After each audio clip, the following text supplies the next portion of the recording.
പരിശുദ്ധ കന്യകാമറിയം ലോകത്തിന്റെ പല സ്ഥലങ്ങളിലും പ്രത്യക്ഷീകരണം നടത്തിയിട്ടുണ്ട്.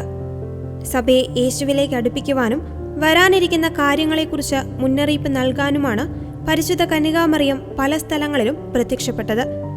അതിൽ സുപ്രധാനമായ ഒരു പ്രത്യക്ഷപ്പെടലാണ് 1911 ലെബനനിലെ സൈഡനടുത്തുള്ള മൻറയിൽ നടന്ന പരിശുദ്ധ കന്യകാമറിയത്തിന്റെ പ്രത്യക്ഷപ്പെടൽ.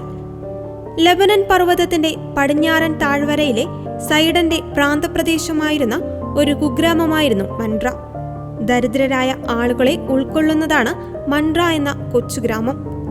ആ ഗ്രാമത്തിന് ഒരു കോപ്റ്റിക് ദേവാലയമുണ്ട്. ആ ദേവാലയത്തിന്റെ ഗ്രോട്ടോയിലാണ് പരിശുദ്ധ കന്യകാമറിയം പ്രത്യക്ഷപ്പെട്ടത്. ഈ ഗ്രോട്ടോയിൽ മുൻപും പരിശുദ്ധ കന്യകാമറിയം പ്രത്യക്ഷപ്പെട്ടതായി അവകാശപ്പെട്ടിരുന്നു.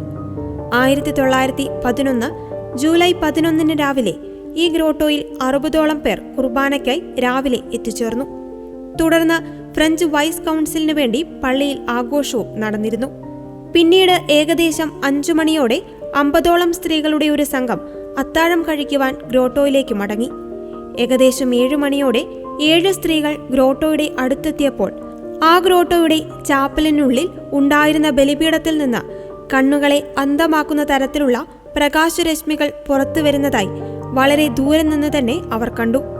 അവർ അടുത്തു വരും തോറും പ്രകാശരശ്മികൾ പല നിറത്തിലായി പ്രകാശിക്കുവാൻ തുടങ്ങി. ആ പ്രകാശരശ്മികളാൽ അവർക്ക് ഒന്നും കാണാൻ പറ്റാത്ത അവസ്ഥയായി.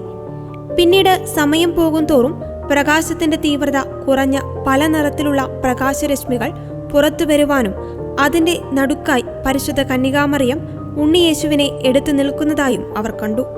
60 പേരുടെ കൂടെ ഉണ്ടായിരുന്ന ഒരു സ്ത്രീ ഈ അത്ഭുതം നടന്നയുടൻ തന്നെ ഗ്രാമത്തിന്റെ താഴ്വരയിലേക്ക് ഓടുകയും എല്ലാവരോടും പരിശുദ്ധ കന്യകാമറിയം പ്രത്യക്ഷപ്പെട്ടതായി പറയുകയും ചെയ്തു. ഇത് കേട്ടയുടൻ തന്നെ ഒരു കൂട്ടം ആളുകൾ അവിടെ നിന്ന് ഈ അത്ഭുതം കാണുവാൻ ഓടിയെത്തി. പരിശുദ്ധ കന്യകാമറിയത്തിന്റെ ഈ പ്രത്യക്ഷപ്പെടൽ 3 മണിക്കൂറാണ് നീണ്ടുനിന്നത്. പരിശുദ്ധ കന്യകാമറിയം പ്രത്യക്ഷപ്പെട്ടതിന്റെ വാർത്ത സൈഡോണിൽ അറിഞ്ഞതിനു ശേഷം 400 പേർ കൂടിയെത്തി അവർക്കും ആ അത്ഭുതം കാണുവാൻ കഴിഞ്ഞതായും പറയപ്പെടുന്നു. ഗ്രോട്ടോയിൽ നിന്ന് പുറപ്പെടുന്ന പ്രകാശം ഏകദേശം 500 അടി പുറത്തേക്ക് നീണ്ടു. പ്രകാശരശ്മികൾ പിങ്ക് നീല നിറത്തിലുള്ളതായിരുന്നു. കണ്ണുകളിലേക്ക് തുളച്ചു കയറുന്ന തരത്തിലുള്ള പ്രകാശരശ്മികളാണ് ചാപ്പലിൽ നിന്ന് വന്നതെന്ന് ഈ അത്ഭുതത്തിന് സാക്ഷ്യം വഹിച്ചവർ വ്യക്തമാക്കുന്നു.